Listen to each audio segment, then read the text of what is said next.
नमस्कार खवय्ये, ज्योतिष किचनमध्ये आपलं स्वागत आहे.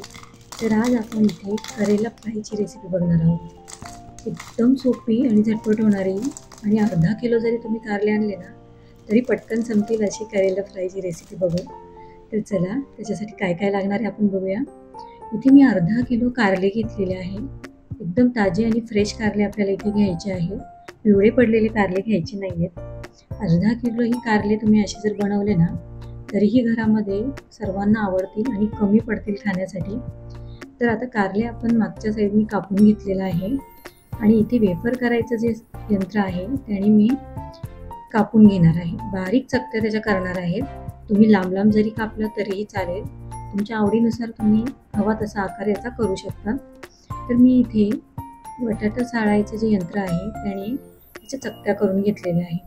मीडियम आकाराच्या आपल्याला याच्या चकत्या करायच्या आहेत आणि जर जाड बी असेल तर ते आपल्याला इथे काढून घ्यायचं आहे. कोवळे जर कारले असतील तर त्याचं बी ठेवलं तरीही चालेल, जास्त कडवट लागत नाहीत ते. आणि अशाच पद्धतीने जर कारले जर बनवले ना तर 2 मिनिटात फस्त होतील असे लागतात आणि बिलकुल कडू लागत नाही. कडवटपणाही त्याचा नाहीसा होऊन जातो. अशी ट्रिक मी तुम्हाला सांगणार आहे. तर अशा पद्धतीने अर्धा किलो जी कारले होती मी अशी कापून घेतलेली आहे. तुम्ही हव्या त्या आकारामध्ये कापून घेऊ शकता. फक्त आपल्याला जाडसर जास्त ठेवायची नाही. तर आता एका भांड्यामध्ये मी हे काढून घेतलेले आहे आणि त्यामध्ये पूर्ण भांडं आपलं जेवढं भरेल तेवढं आपल्याला यामध्ये पाणी टाकायचं आहे. म्हणजे कारली त्यामध्ये बुडाली पाहिजे, आपल्याला एवढं पाणी टाकायचं आहे. आणि त्यामध्ये इथे मी 3 चमचे मीठ टाकलेलं आहे आणि दीड लिंबू घेतलेला आहे. एक अर्ध आणि एक पूर्ण लिंबू घेतलेला आहे. ते यामध्ये पिळून घेणार आहे. जर तुम्ही क्वांटिटीने कारले कमी घेतले तर त्यामध्ये मीठही कमी वापरायचं आहे आणि लिंबूही कमी वापरायचं आहे. पाव किलो जर घेतले तर 1 लिंबू वापरलं तरीही चालेल आणि मिठाचं प्रमाण कमी केलं तरीही चालेल. तर आता आपण हे स्वयंपाक बनवायच्या अगोदर 1-2 तास कारली ही ह्या पाण्यामध्ये आपल्याला बुडवून ठेवायचे आहेत. सकाळी जरी बनवत असाल तर रात्रभर भिजवून ठेवले तरीही चालेल किंवा रात्रीच्या जेवणात तुम्ही बनवत असाल तर दिवसभर मिठाच्या आणि लिंबाच्या पाण्यामध्ये बुडवून ठेवले तरीही चालतील. आणि इथे बघा ज्या आपल्या जाड ज्या बिया दिसत आहेत त्यामध्ये कारल्याच्या बिया ज्या दिसत आहेत त्या आपोआप वरती निघून येतात. काढायची गरज पडत नाही. पाण्यामध्ये बुडवल्यामुळे त्या पूर्ण आपोआप निघून येत आहे. त्या आपल्याला काढून घ्यायच्या आहे. जेवढ्या निघतील तेवढ्या काढून घ्यायच्या आहे. तर आता हे मी 2 तास पूर्ण लिंबू आणि मिठाच्या पाण्यामध्ये भिजवून ठेवलेले. तर त्यानंतर आपल्याला हे पूर्ण असे चोळून घ्यायचे आहे आणि त्यातलं पाणी जे आहे आपल्याला ते काढून घ्यायचं आहे. तर ह्या पद्धतीने ते पाणी दाबून आपल्याला काढायचं आहे. जास्त जोर लावायचा नाही इथे, कारण कारले तुटू शकतात. तर आपल्याला गोल आकारामध्ये छान असे कारलेही पाहिजे आहेत. तर अशा पद्धतीने हे सर्व कारले आपल्याला पिळून घ्यायचे आहे. मी इथे 2 पाण्याने ही कारले धुवून घेणार आहे आणि अशाच पद्धतीने ते पिळून घेणार आहे, जेणेकरून त्यामध्ये आपण जे जास्तीचं मीठ टाकलेलं होतं ते पूर्णपणे निघून गेलं पाहिजे. अशाच पद्धतीने आपल्याला ही कारली पिळून घ्यायची आहे. आमच्या घरामध्ये अशा प्रकारची जर कारली बनवली ना ताबडतोब फस्त होतात. एवढे मुलांना आणि घरातल्या सर्वांना आवडतात. बिलकुल कडवट लागत नाही. तर अशा पद्धतीने तुम्ही नक्की करून बघा आणि ही रेसिपी शेवटपर्यंत न स्किप करता बघा, न फॉरवर्ड करता बघा. बारीक बारीक ज्या ट्रिक मी इथे सांगितलेल्या आहे त्या बघून जर बनवलं तर बिलकुल कारली कडू होणार नाही.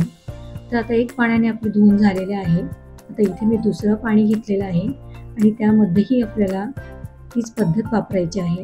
पूर्ण ते पाण्यामध्ये आपल्याला कारली चोळून घ्यायची आहे आणि पुन्हा त्याच प्रकारे त्यातलं पाणी जे आहे ते पिळून घ्यायचं आहे. जेवण करताना असं जर एखादा पदार्थ जेवणामध्ये जर असला ना तर त्याची चव फार वाढते. रुचकर जेवण असं होतं. तर असे छोटेसे स्नॅक्स किंवा चटण्या, लोणचं जेवणाबरोबर असलं ना तर जेवणाची मजा काही औरच असते. तर हे बघा ह्या पद्धतीने पुन्हा आपण एकदा पाण्यातनं काढून घेणार आहे. तुम्ही 3 पाण्याने धुतलं तरीही चालेल. तर आता हे मी पूर्ण स्वच्छ त्यातलं पाणी गाळून घेतलेलं आहे आणि ह्यामध्ये 2 चमचे मी इथं बेसन पीठ घेतलेलं आहे आणि 2 चमचे तांदळाचं पीठ घेतलं आहे. तांदळाच्या पिठामुळे कुरकुरीतपणा छान येतो. आणि आता चव वाढवण्यासाठी इथे मी काळं मीठ घेतलेलं आहे अर्धा चमचा हळद, 1 चमचा लाल तिखट घेतलेले आहे आणि चाट मसाला अर्धा चमचा घेतलेला आहे. आणि कारल्यांना छानसा रंग येण्यासाठी मी इथे काश्मीरी लाल मिरची 1 चमचा टाकलेली आहे. पूर्ण कारल्यांना आपल्याला हे पीठ चोळून घ्यायचं आहे आणि आपण नंतरही थोडंसं पीठ वापरणार आहोत, कारण एकदम पूर्ण पीठ टाकलं ना तर ते व्यवस्थित लागलं जात नाही. थोडंच आपल्याला इथे पीठ वापरायचं आहे आणि नंतर आपण तांदळाचं पीठ यामध्ये टाकणार आहोत. ह्या प्रकारे आपल्याला सर्व ते कारल्यांना चोळून घ्यायचं आहे आणि नंतर मी पुन्हा एकदा 1 चमचा तांदळाचं पीठ टाकलेलं आहे. तांदळाचं पीठ टाकल्यामुळे कुरकुरीत छान होतात कारली आणि चवीलाही मस्त लागतात. त्यामध्ये आपण काळं मीठ जे टाकलेलं आहे, चाट मसाला जे टाकलेला आहे, त्याने चव अप्रतिम लागते या कारल्यांची. तर अशा पद्धतीने तुम्ही नक्की करून बघा. तर हे बघा, या प्रकारे व्यवस्थितपणे पूर्ण कारली आपली कोट झालेली आहे पिठामध्ये आणि कढईमध्ये मी इथे तेलही चेक करून घेतलेलं आहे, छान प्रकारे तापलं गेलेलं आहे. तर त्यामध्ये आपल्याला हे सर्व कारले तळून घ्यायचे आहे. थोडे करून आपल्याला यामध्ये टाकायचे आहे. मीडियम गॅसच ठेवलेला आहे इथे मी. मीडियम गॅसवरच ते तेल तापवून घेतलेलं होतं. तर कारले आपण यामध्ये सोडून घेतलेले आहे आणि लगेच आपल्याला ते पलटवायचे नाही आहेत. थोडा वेळ आपल्याला 2 मिनटं त्यामध्येच तेलामध्ये ठेवायचे आहे. नंतर आपल्याला हे कारले पलटायचे आहे. तर हे बघा, मस्तपैकी मोकळे पण झालेले आहे तेलामध्ये आणि मस्तपैकी गोल्डन ब्राऊन असा त्याचा कलर आलेला आहे. छान प्रकारे आपले तळले गेलेले आहेत कारले. तर हे बघा, इथे अशाच प्रकारे हे तळून घ्यायचे आहे आणि कुठल्याही पद्धतीने बनवलं ना, कारलं हे पोटामध्ये गेलंच पाहिजे, कारण कारलं हे औषधी असतं खाण्यामध्ये. कारल्यामध्ये भरपूर असे औषधी गुणधर्म असतात, त्यामुळे कुठल्या ना कुठल्या पद्धतीने कारलं हे आपल्या पोटात गेलंच पाहिजे.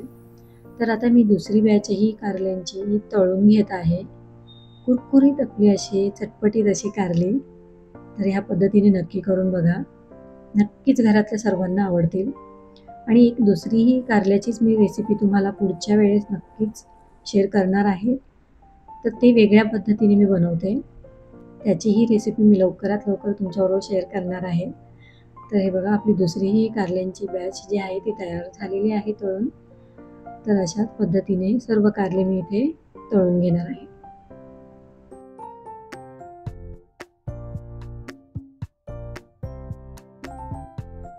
तर अशा पद्धतीने सर्व कारले जे आहे म्हणजे तळून झालेले आहेत आणि आवाज बघा किती छान असे कुरकुरीत असे झालेले आहे आणि दिसायलाही किती छान दिसत आहेत बघा, अप्रतिम असे दिसत आहेत.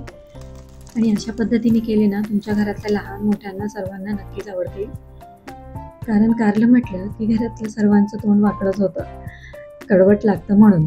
तर अशा पद्धतीने नक्की करा आणि पुढच्या वेळेस घरात जर कारले आणले ना तर सर्व फरमाईश करतील की अशाच पद्धतीने बनवा म्हणून. तर नक्की ट्राय करा. 100% मी सांगते, तर कारली तुमची बिलकुल कडू होणार नाही. तर माझी रेसिपी आवडल्यास लाईक, शेअर, सबस्क्राईब नक्की करा. धन्यवाद.